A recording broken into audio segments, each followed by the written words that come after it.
안녕하세요, 여러분. 오늘은 최근의 중요한 뉴스들을 요약하여 전달해 드리겠습니다. 각 주제별로 세세한 내용을 전달해 드리니 편안하게 들어주시기 바랍니다. 첫 번째 주제입니다. 미국 상원의 초당적 의원 그룹이 의회 구성원의 주식 거래를 금지하는 법안에 합의했습니다. 이 법안은 상원 국토안보위원회에서 논의될 예정이며 통과되면 의원들은 법안 서명 후 90일 이내에 주식 거래를 중단해야 합니다. 2027년부터는 의원들과 그들의 배우자 및 부양 가족도 주식을 매각해야 합니다.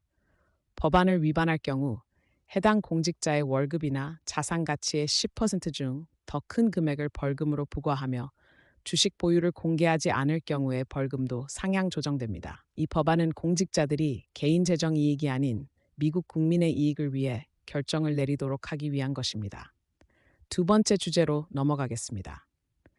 Intuit, 퀵북스와 터보택스를 만든 회사가 인공지능에 초점을 맞춘 재편성 전략의 일환으로 약 1,800명의 직원을 해고할 계획입니다.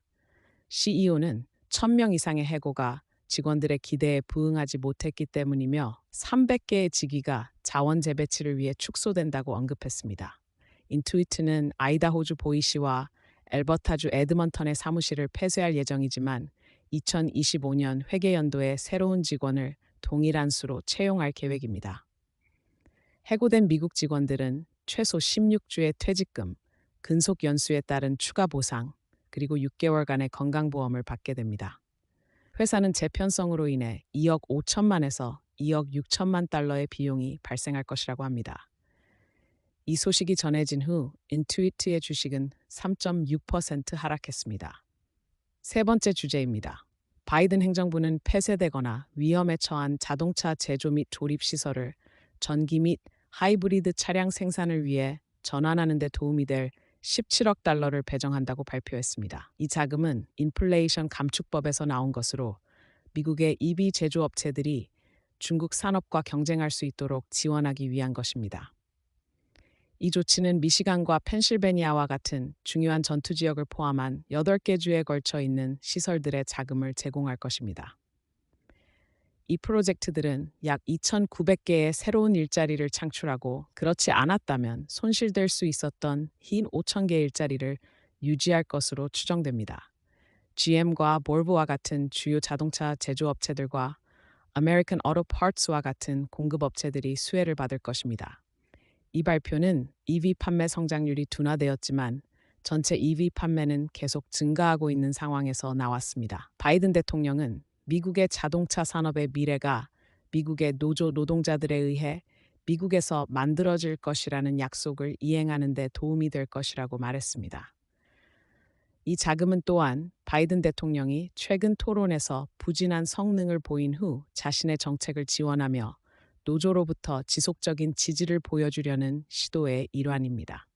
네 번째 주제로 이동하겠습니다. 커스트코는 미국과 캐나다에서 연간 회원비를 $5 인상하여 일반 회원은 $65, 상위 등급인 Executive Membership은 $130로 조정한다고 발표했습니다. 이번 인상은 2017년 이후 처음으로 약 5,200만 회원에게 영향을 미칠 것입니다. 회원비 인상은 상품 가격을 낮게 유지하는 데 도움이 되며 경쟁사인 샘스 클럽과 BJ's 홀세일은 이미 회원비를 인상했습니다. 커스코는 또한 회원카드의 부정 사용을 방지하기 위해 자체 결제 시스템에서 추가 확인 절차를 도입했습니다. 회원비 인상 발표 후 커스코의 주식은 약 2% 상승했습니다. 한편 미국 소비자 가격지 CPI는 6월에 월간 기준으로 0.1% 하락하며 연간 인플레이션율이 3%로 떨어졌습니다. 이는 소비자 대출에 긍정적인 영향을 미칠 수 있는 미국 재무부 채권 수익률 하락으로 이어졌습니다. 다섯 번째 주제입니다. 아케고스 캐피탈 매니지먼트의 창립자 빌 황이 사기 및 기타 혐의로 유죄 판결을 받았습니다. 그와 그의 부하 직원은 은행들에게 거짓말을 하여 자금을 확보하고 주식 가격을 부풀렸다고 기소되었습니다. 황은 각 혐의에 대해 최대 20년의 징역형을 받을 수 있습니다. 별도의 사건에서 SCWorks Corp의 전 CEO 마크 셰셀은 팬데믹 기간 동안 코비드-19 신속 검사 공급에 대한 거짓 주장으로 투자자 사기 혐의로 유죄 판결을 받았습니다. 또한 애플은 EU에서 아이폰의 탭앤고 결제 기술에 대한 접근을 경쟁사들에게 허용하기로 합의하여 반독점 조사를 종결했습니다. 이는 기술 회사들이 지역 규제로 인해 전 세계적인 제품과 서비스를 적응시키는 더 넓은 추세의 일부입니다. 마지막으로 오지 미디어의 공동 창립자 카를로스 왓슨은 회사의 재정 상태와 청중 규모에 대해 거짓말을 한 혐의로 재판을 받고 있습니다. 왓슨은 혐의를 부인하며 오지가 경쟁사와 검찰에 의해 목표로 삼겼다고 주장합니다. 여섯 번째 주제로 넘어가겠습니다.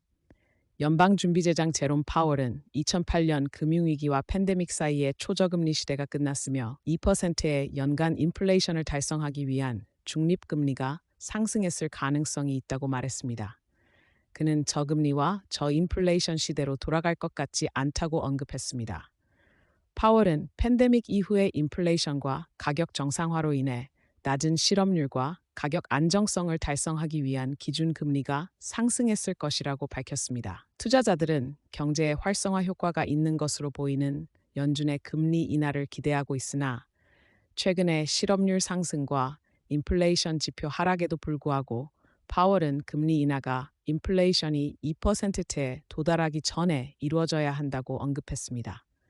그는 또한 2022년 3월부터 시작된 긴축 주기를 상쇄할 금리 인하를 기대하지 말라고 투자자들에게 조언했습니다. 팬데믹 이후 국가 채무가 증가하고 기업을 지탱하기 위한 대출과 세금 크레딧이 여전히 처리 중인 등 경제의 재정 상황이 변화했습니다.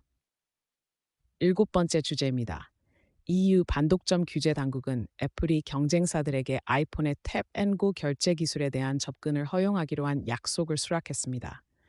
이는 2020년에 시작된 애플페이 관련 반독점 조사를 종결하는 것입니다.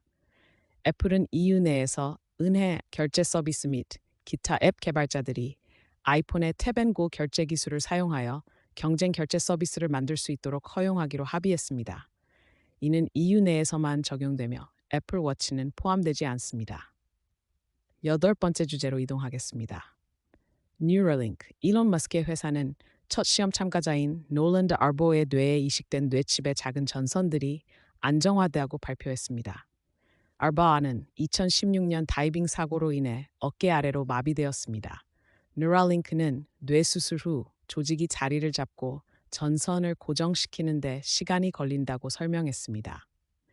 회사는 뇌 이식에 필요한 전극수를 절반으로 줄여 더 효율적이고 강력한 새로운 장치를 개발 중이며 두개골 조각과 혈중 이산화탄소 농도를 정상 수준으로 줄이는 위험 완화 조치를 취하고 있습니다. 이 장치는 마비 환자가 단순히 생각만으로 디지털 기기를 사용할 수 있게 하는 것을 목표로 하며 현재까지 아보는 생각만으로 비디오 게임을 하고 인터넷을 검색하며 노트북 커서를 움직일 수 있었습니다. 미국 식품의약국 처음에는 안전에 대한 우려를 표명했지만 결국 작년에 인간 시험을 시작할 수 있도록 허가했습니다.